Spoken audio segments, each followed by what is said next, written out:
Welcome to this episode's Disease du Jour on the topic of Eastern equine encephalitis. The Disease du Jour podcast is brought to you in 2020 by Merck Animal Health. Our guest for this episode is equine veterinarian Maureen Long, who has a DVM, a PhD, and is a diplomate of the American College of Veterinary Internal Medicine. She is a professor of virology and microbiology at the University of Florida. Her teaching and research interests include several equine and large animal infectious diseases, including EIA and West Nile virus.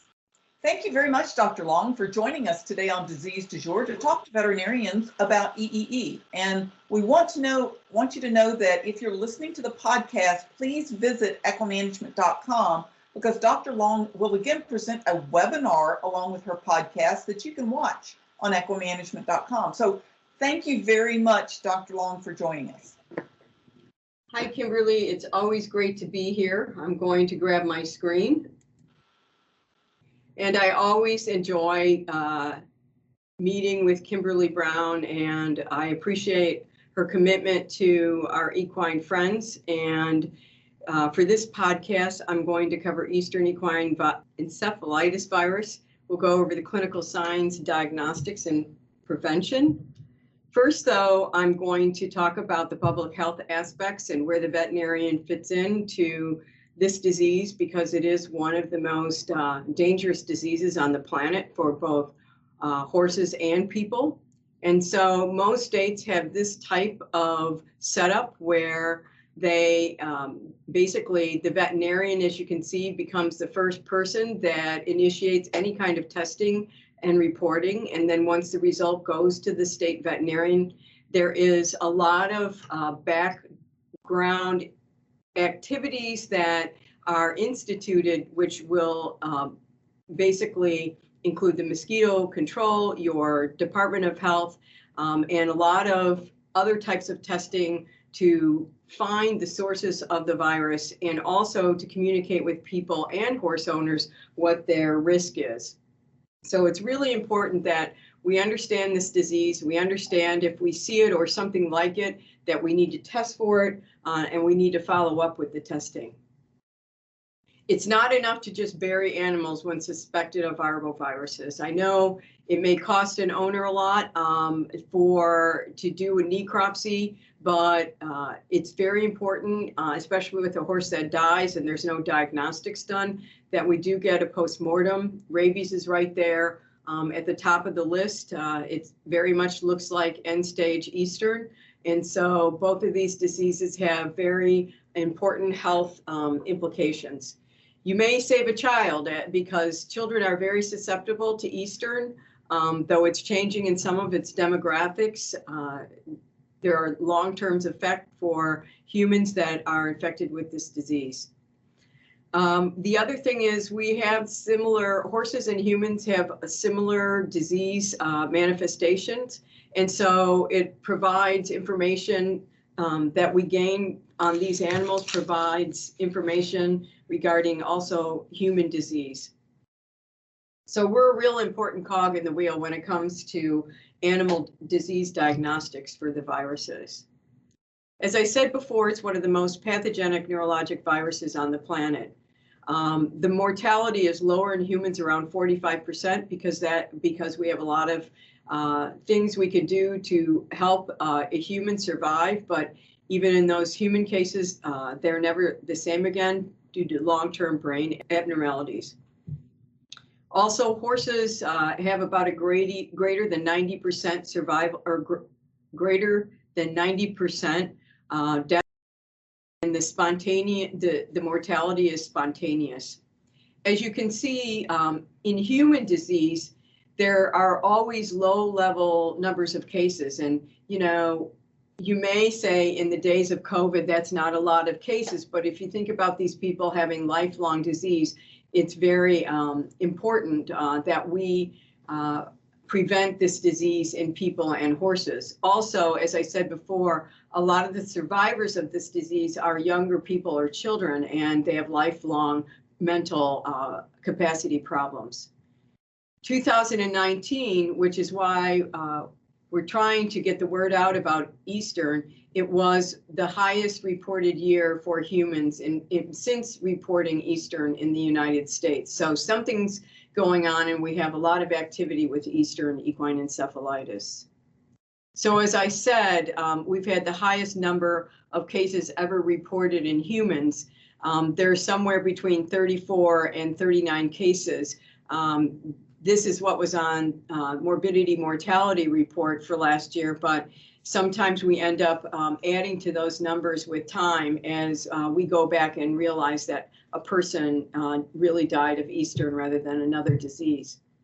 This outbreak involved 7 states and 21 counties, and if you think about it, this outbreak is a northern outbreak for the most part.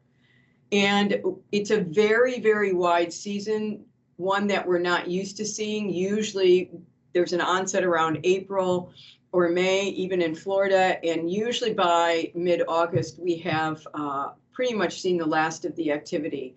And so whether or not it's, that we have warmer falls these days, there seems to be a lot of activity, and it seems to be encroaching on the West Nile season, where West Nile seems to stay active more into October until the cold seasons.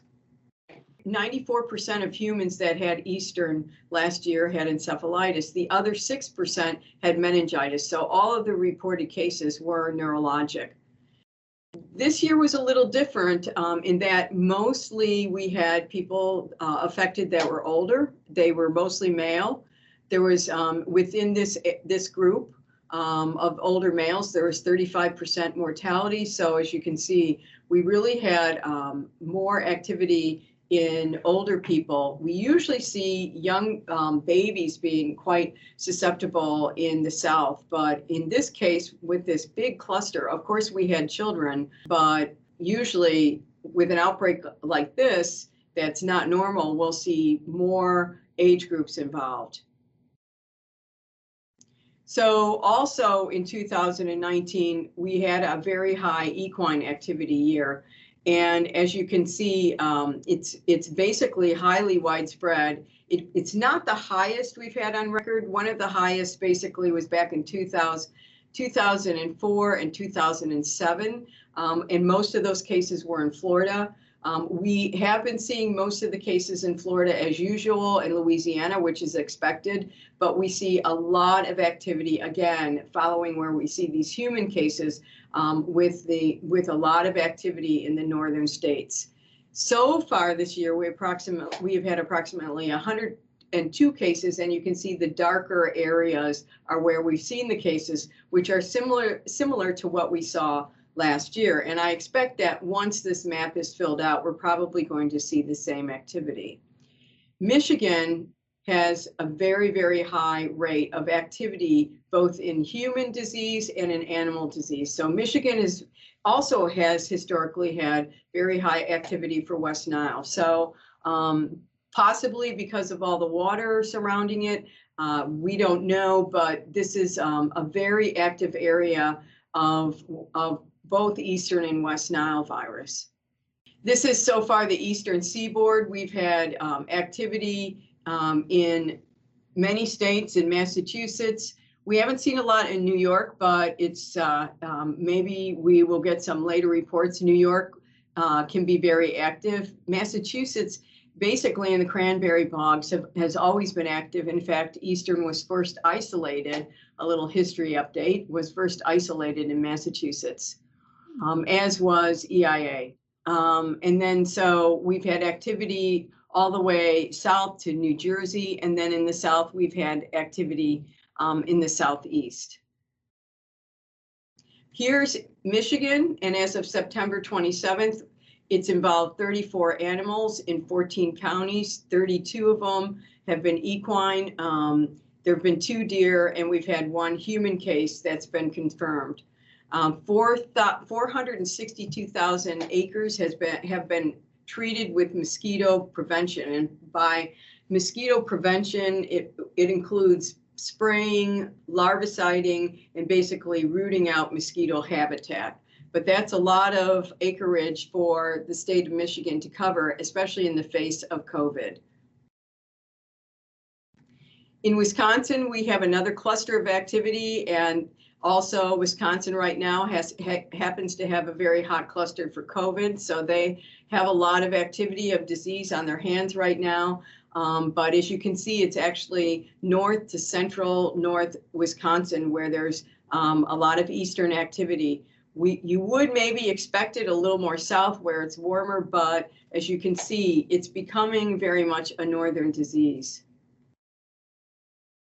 Of course, Florida, because I'm here in Florida and I basically watch it very closely, you can see how busy we are when it comes to mosquito-borne illnesses. And we also worry about other things like a lot of West Nile activity. We've even got some dengue activity. And in the past, we had Zika virus. But as you can see, there's areas along the coast and in Florida where we can end up with, by our sentinel chickens, we can find a lot of West Nile and Eastern all in different areas. And these then, as I talked before, identifying the animal and the chicken activity basically sets up for how we do our alerts and our public health alerts. So it's all very coordinated.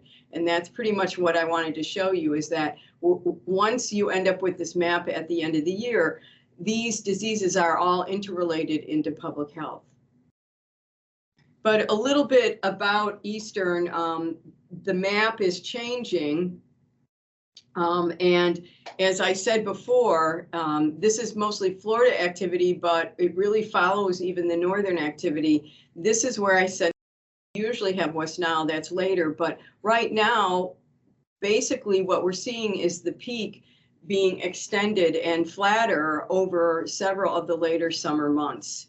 And generally, the areas where we see activity will focus, and that's what we're seeing in Michigan, Massachusetts, and Wisconsin, is that we have these continual focal outbreaks. So it's really important for people traveling or working in those areas to be aware that they're in a zone of recurrent activity.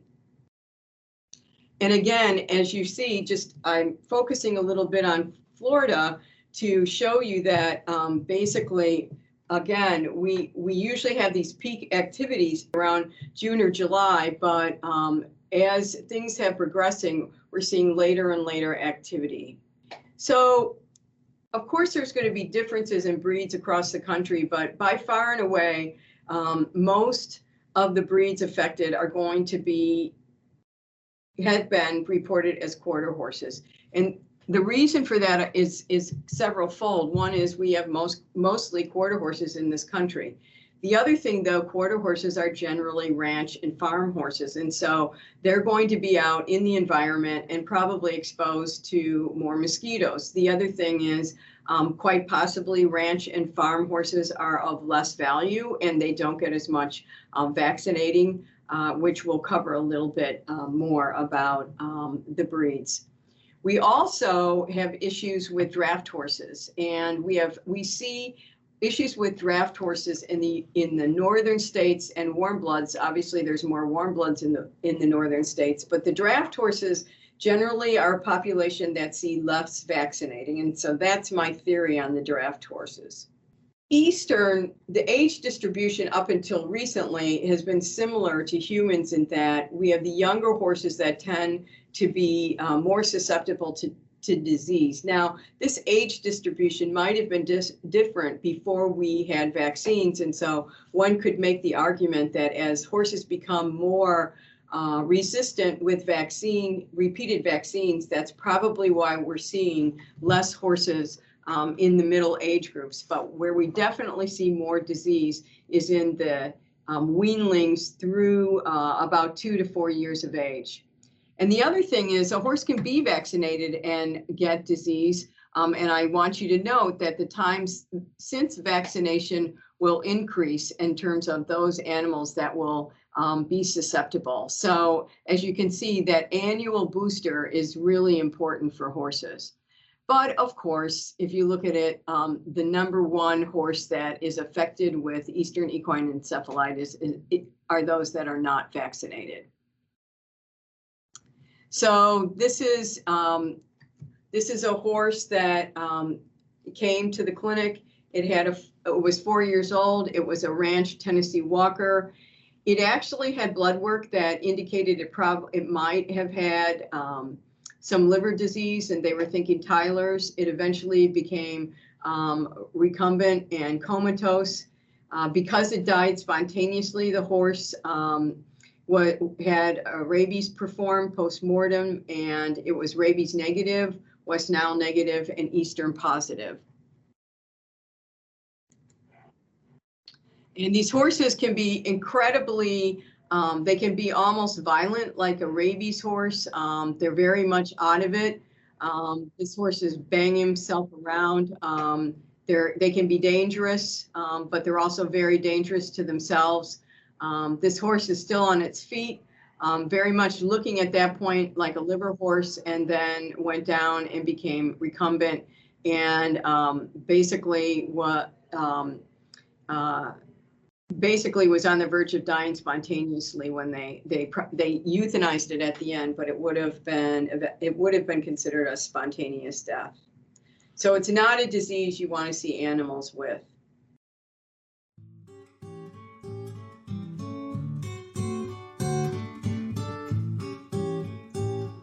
Today's Disease Du Jour podcast is brought to you by Merck Animal Health, the makers of prestige vaccines, Banamine, Panacur, Regimate, Protozil, and other trusted equine health solutions. Merck Animal Health works for you and for horses. Learn more about Merck Animal Health's comprehensive portfolio of products, as well as their ongoing investment in our industry, profession, and community at merckanimalhealthusa.com. So what are some of the clinical signs? So this is based on basically about 200 cases we've had in the clinics. And a lot of times by the time they come to us, and you're going to see this things going to red, is this disease is highly progressive. They can come in at the point where they're mildly depressed, and then pretty soon they're completely out of it. A lot of times, if they're walking, they're ataxic, and they look like they can even look like a wobbler because they don't. They basically still have their muscles. They've not been long enough with the disease where they've lost any muscle mass, so that it can be a nice, big, thick-looking, strong 2-year-old that's pretty ataxic. Pretty soon, within 24 to 48 hours, that animal's, I guarantee you, going to become recumbent if it's a non-vaccinated Eastern horse. They're not, however, as weak as you would see with a West Nile horse. Of course, weakness is relative. When they're so ataxic, if you pull their tail, they fall over. They will then get into this aimless wandering around like you saw that horse. They will intermittently head press. They will be hyperexcited. Many horses, by the time they're in a coma, they appear blind, and many of them will experience seizures. I think in my last webinar on West Nile, I talked about cerebrospinal fluid. Cerebrospinal fluid is a very important component of your diagnostic workup. And I want to point out that Eastern is it's almost pathognomonic as far as the CSF tap. It's primarily neutrophils, it's primarily going to be neutrophils, and they're polymorphs, and these are hypersegmented. The protein may be high, as opposed to triple E, you may not have any cells, and then very, very high protein, and it's xanthochromic. With West Nile and rabies and even Western, a lot of times the CSF tap is equivocal. It's not very remarkable. It can be a lymphocytic type of cell type, but not as fulminant and florid as an Eastern with all those neutrophils in it. And these are old hypersegmented neutrophils in the tap. So when I was in practice, I would take joint fluid and I would take CSF fluid, and I would go back to the clinic, and I would do a diff quick. You can basically perform this CSF tap on a horse and go back and pretty much hang your hat if it looks like this on the CSF tap. So, and then the other thing is, if you euthanize a horse and can't get them in to to basically getting a postmortem, not only will a serum, take the serum and run the IgM capture, but grab that CSF postmortem and go ahead and, you know, as if you go to the atlanto-occipital space, you can easily obtain the fluid from these animals postmortem. So the diagnosis is relatively postmortem easy to obtain by a single serum and the macrolysa. This is actually the picture of West Nile macrolysa, but they had a lot more than we had for Eastern when we did these analyses, and it looks a lot better. But basically, as you can see, there's a far distinction between the animals that have that are positive for Eastern and West Nile. It looks like the same distribution as it does for Eastern. So it's a very, very important test to run. You usually have to get a fourfold difference if you're going to do neutralizing testing on a horse that survives. And sometimes that's more confounded by vaccination. I also want to talk about other species that can be affected. Obviously, there are a lot of hoof stock that can be affected. Camelids are affected in really, really active years. Deer can be affected, but also exotic birds and ratites especially. This animal came to the clinic and it had a bloody diarrhea. And this is usually the sign of Eastern equine in exotic birds. It's an intestinal infection, and there's millions and millions and millions of particles of virus in this fluid. So these animals can be highly infectious and need to be handled with care. And a lot of people, when they get a sick animal, still won't call the veterinarian. And it's very important that if you have exotic birds on these equine farms, you also let the veterinarian, or you also let the client know that if there's Eastern activity, these birds need to be vaccinated. And they actually do respond to the equine vaccine. They just need to have 3 injections when you start. So basically, I covered this before, and I'm going to just talk a little bit to remind you that you want to go ahead and make sure that you test for the IgM. And actually, when you do the postmortem testing, if you do it in the field, you still have to be cognizant of the your personal protection equipment. It's very similar now. Everybody's gotten a lesson about personal protection equipment. Due to COVID, you would use a mask. If you had an N95, that would be great. You would use eye protection, also double gloves. If you have some sort of clothing that is not your street clothing, that's also important, especially if you had a Tyvek gown and booties in order to protect your feet.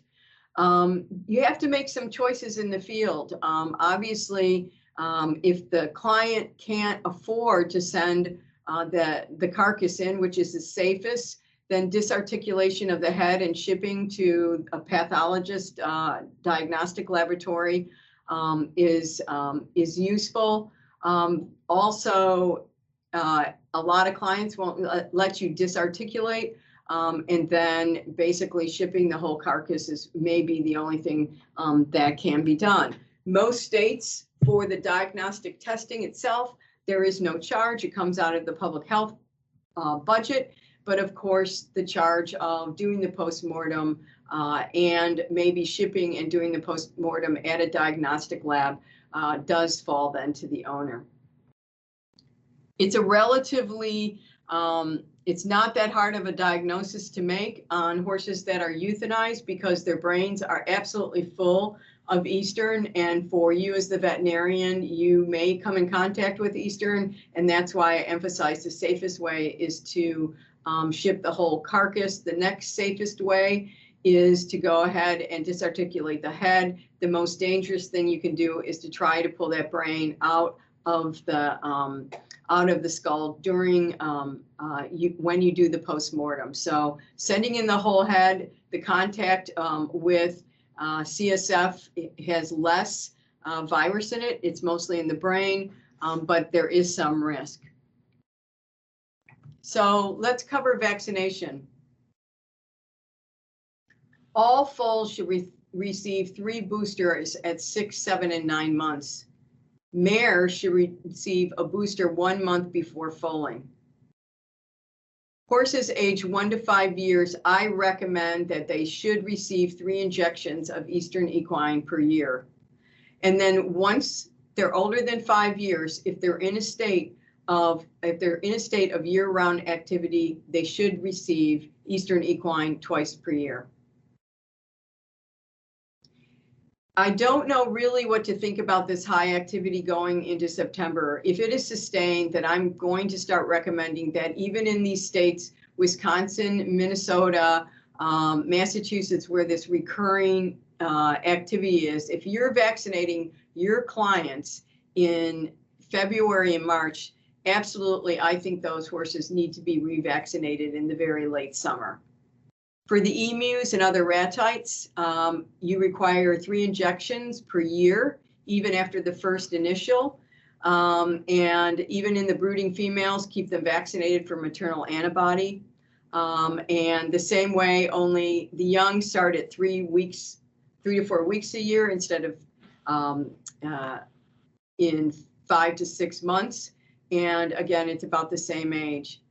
In dogs, usually puppies have been reported and they're very young.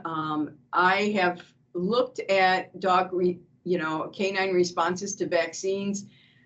There's a limited number of studies, and in a limited number of dogs I vaccinated, I had limited response to the vaccine. So I'm not sure what to tell you in terms of the efficacy of vaccinating dogs. As always, it's important to look at the barn site of your clients.